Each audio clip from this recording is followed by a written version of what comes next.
Hello, welcome back to our YouTube channel. My name is Trish, and in today's video, I'll be giving 5 tips to help you get more students on italki. If you're interested in this, please keep watching. Before I begin, I just want to give out 2 disclaimers. The first one is, this video is not to suggest that I'm the best italki teacher. Secondly, just because you use my tip doesn't mean that you're going to get 100% bookings. These are simply methods that I have used to increase my italki students and that I've shared with my family and friends to help them increase their students too. These are people that have been successful in teaching on italki both as part-time teachers and as full-time teachers. And I hope that these tips will help you just as it has helped me and my friends and family. Okay, let's begin with the first tip. Tip number 1, price. I suggest that when you begin teaching on italki, you should make your price as low as you can possibly afford. I'm saying as low as you can possibly afford because when you live in different places around the world or around South Africa, you have different internet costs, which means that I cannot specify that, oh, you should make your prices $3 per 30 minutes because I have no idea how much you pay for your internet. But making your prices as low as possible is actually great for you because when you start off on italki, you have no students and no reviews, which means that it's a lot harder for students to determine if you're a good teacher or not based on just your video. However, as you get more and more students, they will leave reviews which will make you a much more credible teacher to the students. So once you've had a couple of lessons, for me, I think I only increased my prices after teaching 200 lessons on italki, but you can choose that according to how you feel or your growth methods. But I suggest starting low and then increasing as you get more students and as you get established onto the platform. Number 2, once people have been attracted by your low prices, they will obviously want to see the kind of teacher you are by viewing your profile. So it's important that you have a good video that introduces you to the student.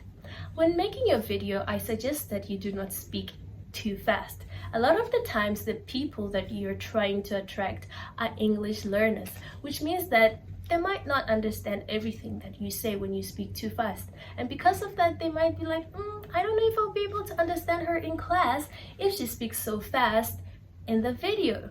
So don't speak too fast, and in your video you could try and show people your personality.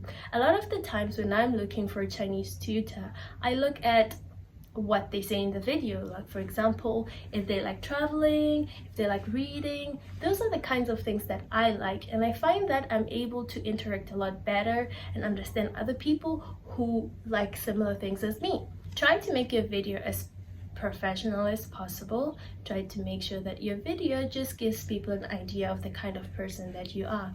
This allows them to book you for who you are. Number 3, availability. When starting off on italki, I put as many hours as I possibly could put on italki because I wanted to catch as many fish as possible, and I also wanted to determine when was the peak hours for my times or my available times. By putting up as many of my free time as possible, I was able to determine, okay, because I was living in China at the time, I was able to determine that during the weekdays my busiest time were from 6 all the way to 11, and in the weekends my busiest times were from 12 all the way to 10. So I could then just tailor my calendar according to when I would get the most money.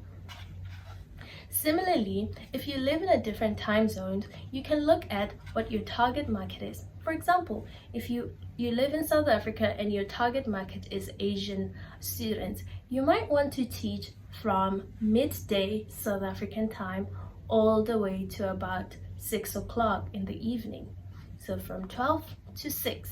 However, if you want to attract European students, for example, some of my students are from Russia and Prague, around evening time South Africa would be the best. So depending on which students you want to attract, you must make sure that you put the right hours. I suggest just putting as much of your free time as possible and seeing which time frame has the most money potential. Number 3, your lessons. When a student wants to book your lessons, they'll go through your lessons to see what kind of lessons you're available. For instance, in my profile, I mostly have children-centered lessons because I teach children. So I have one popular lesson which is from kids English, from beginners all the way to advanced. I also have other lessons that look at tests and proficiency tests, particularly for children. So make sure that you put all the lessons that you are able to teach.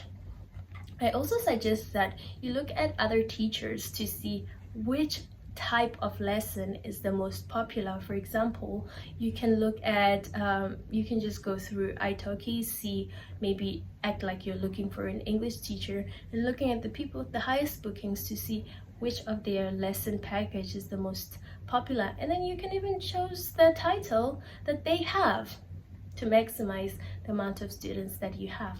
I don't think that's a crime. Additionally, with my lessons, to encourage students to book my lessons, I actually create packages.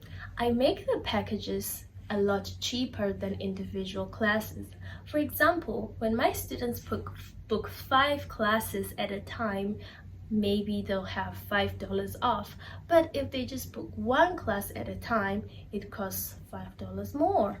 So in that way, it encourages them to feel like they're saving more money by booking more classes with me. The last tip can be found in the community tab or in the app itself.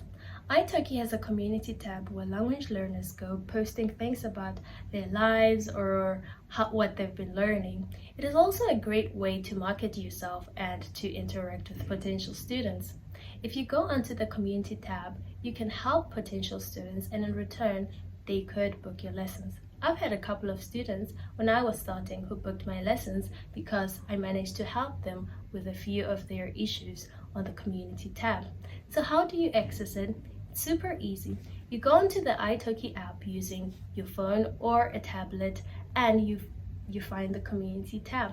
The community tab on my tablet is on Discover. So you click on Discover and then you'll see a number of students.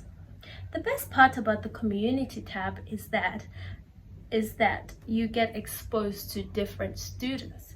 So for instance, if somebody has a question or an issue, you can simply answer them and help them, and in return, they might book your classes. Additionally, even if they don't book your classes, it does not necessarily mean that you're wasting your time. As a matter of fact, italki will weekly highlight teachers who help students on the community tab a lot.